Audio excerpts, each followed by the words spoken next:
La promessa di una serata tutta dedicata al piacere dei sensi fa superare ogni preoccupazione, anche quella legata al tempo piuttosto freddo ed inclemente di queste prime giornate di festa del prosciutto nel pieno centro storico di Montagnana, la città padovana medievale con la sua maestosa cinta muraria e l'incantevole borgo, tra i più belli d'Italia, è lo scrigno che accoglie questa festa di sapori con un protagonista regale come il prosciutto veneto berico euganeo. I piccoli stand che rappresentano i produttori locali del Consorzio per la tutela di questa DOP, prodotta in meno di 100.000 esemplari, sono indaffarati tutto il tempo ad affettare ed affettare per soddisfare un pubblico di anno in anno sempre crescente. Tantissime non le contiamo più perché non siamo più capaci di tenerci dietro.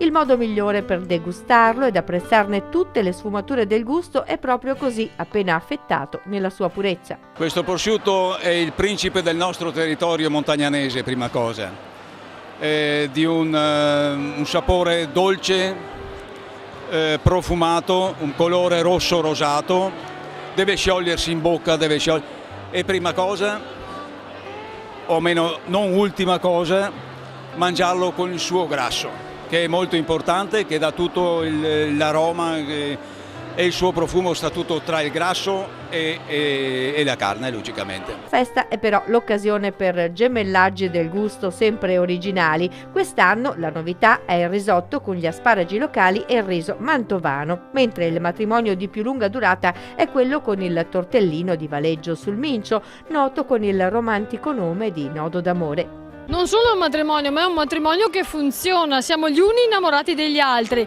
perché fra veneti ci si intende e fra veneti si è visibili. Diversamente non sarebbe possibile avere il successo di pubblico che ha questa bella manifestazione e il successo di pubblico che abbiamo a Valeggio con la festa del Nodo d'amore. Il segreto di questa coppia raffinata e saporita insieme è tutto locale. Il tortellino è un'esclusiva che fa solo Valeggio.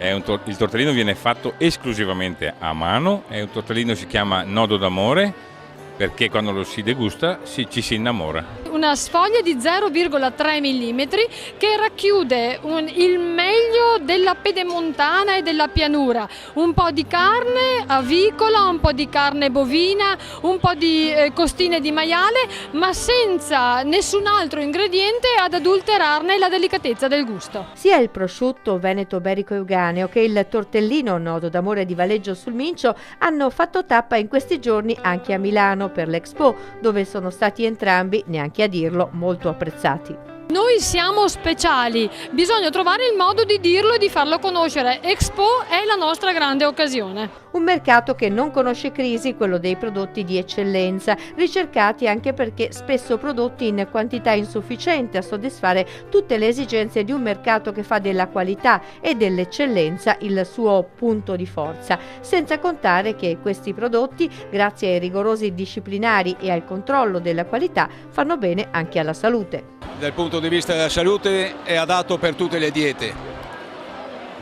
Per il mercato in questo momento non conosce la crisi. E per chi vuole provare anche le altre proposte della festa, da non perdere l'abbinamento con il gnocco fritto di Finale Emilia e un altro grande classico, i cappellacci di Ferrara.